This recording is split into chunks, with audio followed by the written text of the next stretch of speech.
Hi good morning. ಇದು ಬಂದು Tuesday ಲಾಗು. ನಾನಿಲ್ಲಿ ಕ್ಯಾರೆಟು ಮತ್ತು ಸೀಬೆಕಾಯಿದ್ದು ಸ್ಮೂದಿ ಮಾಡ್ಕೊತಿದ್ದೀನಿ. ನಾನು ಬೆಳಗ್ಗೆನೇ ಬ್ರೇಕ್ಫಾಸ್ಟ್ ತಿನ್ನಲ್ಲ ಅಂತ ಹೇಳಿದ್ದೆ. ಈ ಸ್ಮೂದಿ ಕುಡಿದ್ರೆ ಸಾಕು. ಸ್ಮೂದಿ ಕುಡಿದು ನಾನು ರೆಡಿಯಾಗಿ ಆಫೀಸಿಗೆ ಹೋದೆ.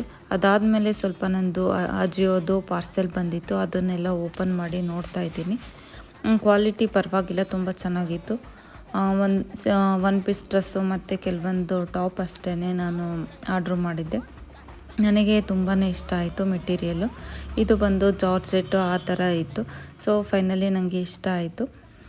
ಅದಾದಮೇಲೆ ಸ್ವಲ್ಪ ಹೊರಗಡೆ ಹೋಗೋದಿತ್ತು. ಅದು ಬಂದಿದ್ದ ತಕ್ಷಣವೇ ನಾನು ರಾತ್ರಿ ಊಟಕ್ಕೆ ರೆಡಿ ಮಾಡ್ಕೋಬೇಕಿತ್ತು. ಸ್ವಲ್ಪ ಇಲ್ಲಿ ಎಗ್ ಬುರ್ಜಿ ಥರ ಮಾಡ್ಕೊತಿದ್ದೀನಿ. ನಾನು ಬೆಳಗ್ಗೆನೇ ಮೊಳಕೆ ಕಾಳು ಸಾಂಬಾರು ಮಾಡಿದ್ರಿಂದ ಸಾಂಬಾರು ಅದೇ ಇತ್ತು, ಹಾಗಾಗಿ ಸ್ವಲ್ಪ ಅದ್ರ ಜೊತೆಗೆ ಎಗ್ ಬುರ್ಜಿ ಮಾಡ್ಕೊತಿದ್ದೀನಿ. ಊಟ ಮಾಡಿ ಸ್ವಲ್ಪ ನಂದೇನೋ ಬರೆಯೋದಿತ್ತು, ಅದನ್ನು ಬರೆದೆ. ಇದಾಗಿತ್ತು ನನ್ನ